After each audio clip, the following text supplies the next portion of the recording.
Union কর্তৃক আয়োজিত আজকের এই জনসমাবেশে সম্মানিত সভাপতি উপস্থিত, আমাদের সাবেক এবং বর্তমান সম্মানিত সভাপতি, সাধারণ সম্পাদক, সাংগঠনিক সম্পাদক, যুবদল, স্বেচ্ছাসেবক দল, ছাত্রদল, কৃষক দল, শ্রমিক দল, মহিলা দল, তাঁতি দল এবং আমার এলাকার সম্মানিত সকল ওয়ার্ডের নেতৃবৃন্দ, সকলকে আমার সালাম। আসসালামু আলাইকুম ওয়া রাহমাতুল্লাহি ওয়া বারাকাতুহু। সনাতন ধর্মের ভাইদেরকে আমার আদাব। প্রিয় ভাইরা, আপনারা ঐক্যবদ্ধ আছেন তো? ইনশাআল্লাহ আমরা ঐক্যবদ্ধ আছি। আমার মা বোনদেরকে বলতে চাই, প্রিয় মা বোনেরা, 17 বছর অনেক কষ্ট করেছেন, নির্যাতন সহ্য করেছেন, জুলুম, খুন হত্যার শিকার হয়েছেন। আর কোনো তালবাহানা চলবে না। নির্বাচনের মধ্য দিয়ে একটা সরকার গঠিত হলে দেশের দায়িত্ব হবে ইনশাআল্লাহ। প্রিয় মা বোনেরা, এই যে দেখেছেন জামাতে ইসলামের আমির শফিকুর রহমান বলেছে যে পেশাজীবী মহিলা মানে হচ্ছে পতিতার স্বামী। আমি তাদেরকে কড়া জবাব দিতে চাই। আমার মেয়ে আমাকে প্রশ্ন করেছে, আপু এটা কি কথা বললো তোমাদের রাজনীতিবিদরা? আমি বলেছি, মা, সব রাজনীতিবিদ এক নয়। আমরা বলতে চাই, বাংলাদেশের এই 17 বছর সকল বৈষম্য আমরা ঘুচিয়ে ইনশাআল্লাহ কাহালু নন্দীগ্রামের মাটি ধানের শীষের ঘাটি এটা প্রমাণ করব। আমি 3 নম্বর বাসীকে ধন্যবাদ জানাই, আপনারা যারা এসেছেন।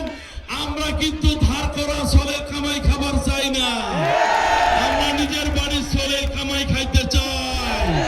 তাই আপনাদেরকে আমার অনুরোধ থাকবে, আমি আপনাদের সন্তান, আপনাদের এই মানচিত্রে আমার বাড়ি, আমি নন্দীগ্রামের মানুষ। আগামী জাতীয় সংসদ নির্বাচনে গতবার 2008 সালে 30 ডিসেম্বর যে নির্বাচন হয়েছিল, কাহালুবাসী সর্বোচ্চ ভোট দিয়েছিল।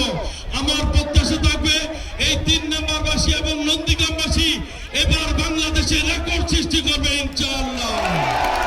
আপনাদের কাছে আমার অনুরোধ, আমাদের প্রিয় নেতা জনাব তারেক রহমান বাংলাদেশের প্রধানমন্ত্রী দায়িত্ব নিলে বগুড়ার উন্নয়ন হবে, এলাকার উন্নয়ন হবে, সামগ্রিক উন্নয়নে শিক্ষা, সংস্কৃতি এবং ঐতিহ্য তুলে ধরতে সর্বোচ্চ সহযোগিতা দিয়ে আমাদের নেতা জনাব তারেক রহমান আপনাদের দায়িত্ব নিয়ে গেছে। গত 29 তারিখে বগুড়া এসে তিনি বলে গিয়েছেন, প্রিয় বগুড়াবাসী, আপনারা সবকিছু চাইবেন আমি দিব, কিন্তু আমার একটা চাওয়া, সেটা পূরণ করবেন। সেটা হচ্ছে আগামী জাতীয় সংসদ নির্বাচনে ধানের শীষের প্রার্থীকে জয়যুক্ত করবেন।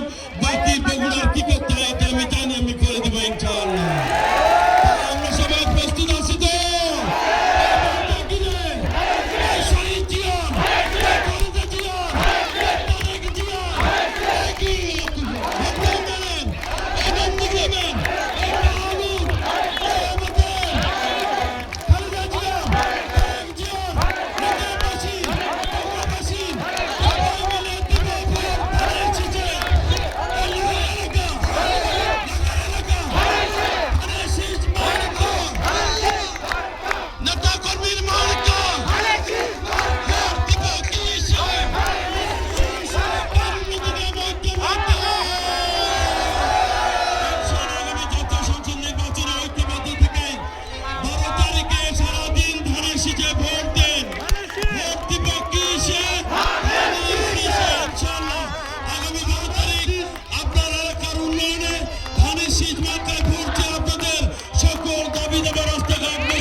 সাংগঠনিক সম্পাদক, বিভিন্ন ওয়ার্ড থেকে যারা এসেছেন তাদেরকে ধন্যবাদ জানিয়ে আমার কথা বলা শেষ করছি। সবাইকে